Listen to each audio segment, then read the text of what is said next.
Deborah Murphy here with RealAgriculture, and I'm joined by Andrea Stroeve-Sawa of Shipwheel Cattle Feeders Limited. I guess, Andrea, today you were talking about regenerative agriculture, and it's kind of a buzzword, but what does it mean to you? Well, you're right. It is a buzzword, and it's kind of the catch-all phrase that everybody's using now. It's kind of become mainstream, but if you look it up on Wikipedia, there's like this big, ginormous explanation of what it is, but it's very wordy and it's very complicated. And so I think for me, in order to make it more simplistic, I think of, like, typically in agriculture, we grow plants from the soil. But if you switch your mindset to a regenerative mindset, then you're thinking we're growing plants to grow the soil. And so you're thinking of the plants that you're growing to increase the soil aggregates and to increase the mycorrhizal fungi and to increase the production of microbes. And so it's about growing the soil to grow the plants. In the last few years in the agriculture industry, we've seen a huge bump in the discussion on sustainable agriculture. How does it compare to regenerative ag? Yeah, I think sustainable agriculture is doing the same thing over and over again and maintaining the same results. And now we're to a point where we need to do more. And the fact is that we're losing soil at an astronomical amount. I don't have the exact figures, but we're losing soil. We need to create more soil. And so in order to do that, we have to look to a regenerative agriculture. And I think the other thing is that we're a consumer-driven industry, and consumer now is looking for regenerative food sources, and so they're driving it. They're driving it that way. And why now? I guess Forbes is saying 2020 could be the year that people start looking. This is the new food trend for 2020. Do you see that? And if so, why? Yeah, I definitely see that. I think that consumer starts to push in the direction that they emotionally feel is the next direction that we should go as farmers, and we need to respond to that. But also, I think that we're on a very tricky slope. Like, I think that we're going to start to see soil depletion, and we're going to start to be pressured to do things that will regenerate the soil instead of deplete. So maybe get a step ahead of that demand. Yeah, get a step ahead of the demand.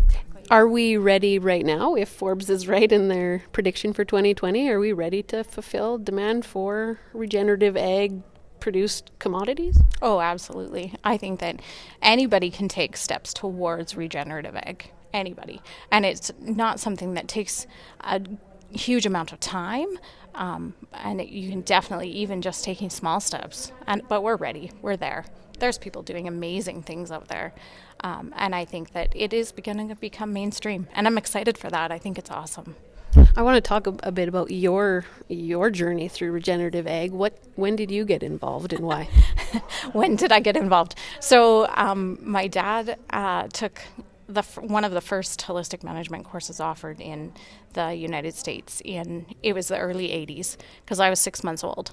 So I went down on an airplane and he had me there, and that's where he took his first holistic management course. Now, at that time, it was not mainstream. It was not anything anybody talked about, but he had a lot of naysayers, and he just said, you know what, I believed in it.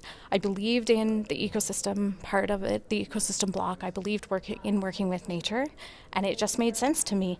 I was talking to him on the phone the other day, and I said, well, like, you just did it, Dad. And he said, Andrea, I just don't have the ability to be half pregnant. I just had to do it. It was either in or out. So he came home, and he transformed, like, what we were doing into 65 different paddocks and 4 different grazing cells in 1980. And that's part of what I currently manage now. And so, yeah, we have the grazing system and some cropland and a feedlot, and that's what I'm currently trying to regenerate. And you've seen definite changes in your soil health. Have you also seen changes in your pocketbook? Has there been an economic impact to all of this evolution of Shipwheel? Yeah, I think anytime that you can increase production on your land, you're going to see a pocketbook impact. So when you increase the production of your grazing land by 3,000%, you're going to see an increase in production, which therefore hits your pocketbook, right? So, but I think the most important thing is maybe not looking at the monetary benefit, but also the biological benefit. So it's more if my biology is healthy, my pocketbook will be healthy. Okay, you've tried a lot of different management practices on your farm, and you've had some success and some failures. You also grew up in this. For somebody who is completely new to regenerative agriculture, where do they even begin? Oh, you know what? There's so many people out there that are doing way cooler things than I am. But just find somebody in your area doing cool things and see if you can apply it to your place in your context. And a lot of things that I've tried haven't worked. But just find somebody, do lots of learn. That's the basic thing. Learn. There's so much to learn right now in agriculture, and it's exciting. But yeah, you just have to learn and try things. Try and fail and learn from that. Andrea, thank you so much for joining us. Thank you.